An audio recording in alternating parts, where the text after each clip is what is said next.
This video is about another issue that megacities of the global south are faced with, and it's the question of transport. So any big city in the world, any megacity, including the megacities of the north like New York or London or Paris, are faced with the problem of traffic jams, which are really a daily issue, which is a key characteristic of urban life in those gigantic cities. The reason why you have a lot of traffic jams is because people need to travel every day from home to work, and we call these daily migrations commuting. And so because those cities have sprawled so much, you have millions of commuters every day. The metropolitan area of Paris or London, so it really includes all the suburbs around the city, is populated by around 13 million inhabitants. In Mumbai it's more than 20, and the same thing in Lagos. Moreover, in Paris or London, you have systems of public transport which have been developing for more than 1 century now. London or Paris already had an underground train network one century ago. And we are talking about very dense networks of lines of underground train. They also have systems of suburban trains to connect the suburban towns with the city center. They have bus systems which are often on private lanes now, so they are not bothered by the traffic jam. And they have also developed what we call post-car transport, like systems of bicycle sharing, and also all these new electric scooters that are getting more and more numerous in the big cities of the north. One thing that has been introduced for a long time in those cities of rich countries is every constraint that we put on car use. For example, the fact of paying for parking, and also in London in particular.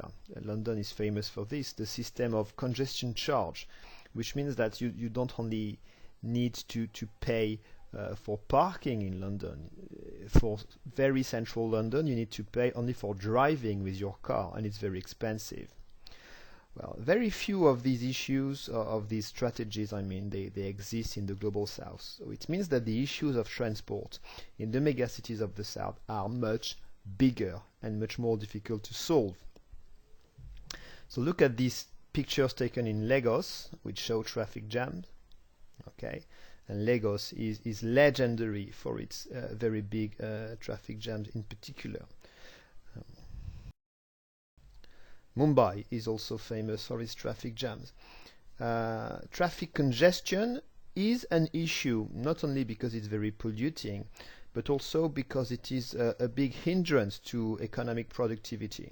So improving that issue is really a priority for the authorities that govern the big cities. One thing also must be said about car ownership. In rich countries, it's almost common to own 1 car or even 2 cars in some families. In the global south, car ownership is really a very meaningful event now, because it means that in a family you have reached a certain standard of living and a certain social level, okay, on the social ladder.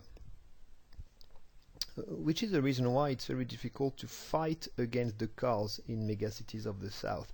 It's difficult in Paris as well. You may know that the mayor of Paris, Anne Hidalgo, has been criticized a lot for taking decision against the use of car. But well, in the cities of the south, it's really difficult to prevent the people from using their car if they have one. Anyway, so this is what urban life looks like in near the city centers of Mumbai. You can see these big traffic jams, when in fact if we look at this pie chart, which shows the share of transport in all the travels that are made in Mumbai, you will see that car has a very, very small share of all travels. Most of the travels are done by simply walking, because most people are too poor to pay for any motorized transport. And the train is also very widely used. You may wonder what is exactly a rickshaw, which is one of the transports which are presented here. Well, actually, rickshaws are these little yellow cars. They are three-wheeled, and it's very typical of India and Mumbai in particular. And it's interesting because it's a form of taxi, but really cheap. It's semi-collective transport. Actually, you can enter these rickshaws if you are 8 or 10. You're very cramped, but it's cheap. And so that's really the taxi of the poor, or at least of the working class in a place like Mumbai. If we compare the shares of transport of Mumbai with that of London, we might be surprised by seeing how much more massive is the use of car in London than in Mumbai. It's why it is linked to the proportion of people who own a car, and it's still very low in Mumbai. So you understand that as Mumbai will develop economically, more people will be able financially to buy a car. So the problem of traffic jam will be extremely difficult to solve. Another thing that we can see on the London pie chart is that walking is much less important in terms of shares of transport of travels than in Mumbai. And yet, the traffic jams of London are less problematic than the traffic jams of Mumbai. If we compare now with the Lagos statistics, it's not a pie chart, unfortunately. You will see that walking is also important with 40%. You may see that private cars is slightly more important than in Mumbai, because the site actually of Lagos fits much more with cars. We will see that on some pictures a bit later. But you can see that the most common way of traveling inside the city is what we call danfos. In fact, there are minibuses which look like this. We go back to the pictures we saw previously. Here are the danfos. So as I said about the rickshaws, they are the buses or the taxis of the poor. We can call them semi-collective, because it's not really collective transport, but you can have several dozens of people inside it. I think it's true, several dozens actually, because people can stand inside and so on. And it's something for the poor, which means the vast majority of the population of Lagos. So we know that the Lagos authorities want to limit the number of danfos and replace them with modern buses. But in fact, it's not fair economically and socially speaking, because the poor will be affected if danfos happen to disappear. Back to Mumbai, we can have a look at some of the improvements that are being made to the transport system. And one thing which is remarkable is that the things are made in order to make car travels easier. So it will not discourage people from taking their cars if they can.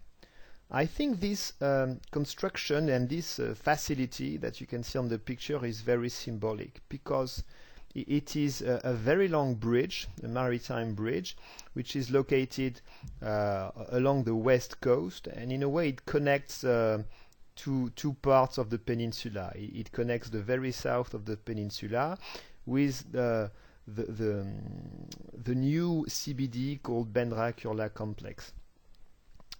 You need to pay. It's charged if you want to drive on this sea link, the Bandra Worli sea link. So it's interesting because it's something only for the rich. And when you remember the distribution of slums in the city, one thing that is very symbolic is that with something like the Sea Link, you have good connection between posh districts, between wealthy districts. They are very well connected to one another. You can travel from one of them to the other easily if you're rich, and you do that by leaving the slums aside. So when you remember, we talked about the dual cities, the fact that you have the city, the formal city for the rich and the middle class, and the informal city for the poor. The formal city is well connected, not as well as the city of the north, but anyway, systems exist. And the city of the poor has a much worse access to public and modern transport. Public transport is not absent from Mumbai. You have a rather dense system of suburban trains, which largely dates back to the British times, actually, because the British were rather good at building railways. And so it's extremely important for the people in Mumbai. You have something like 8 million people that use the train every day. But the train is absolutely overcrowded, and so people even travel on the roofs of the wagons. So it's extremely dangerous. And you may wonder, where is Mumbai's metro? There is no metropolitan network. In fact, one is planned, and there is only one line which is now working. And as you can see on this picture, it is an elevated metro line. Most of the metro network of Mumbai will be on bridges like this, simply because it's impossible to dig, not only for purely geographical reasons, but also because you have all this very high density of people, and so it's easier and cheaper to build above the ground. In Lagos, you have many issues and strategies which are common with Mumbai. You have the equivalent of the Bandra-Worli Sea Link. You have also a Sea Link, which is in fact a motorway on a bridge that connects several rich suburbs of Lagos with the city center and the CBD, and it leaves aside the city of the poor, and this is socially very unfair. Lagos has no metro train inside the city. The most recent system is what they call the bus transit system, or more exactly bus rapid transit, which have lanes which are restricted to buses. It's very new, but it's quite expensive for poor people, and it only represents a very small amount of commuters now. You also have a ferry system in order to sail across the lagoon, but again, it's mostly for the rich. So we can say that clearly the megacities of the south have a big problem of transport. Their transport systems are, for the moment, totally inadequate. For the vast majority of the population has absolutely no access to this.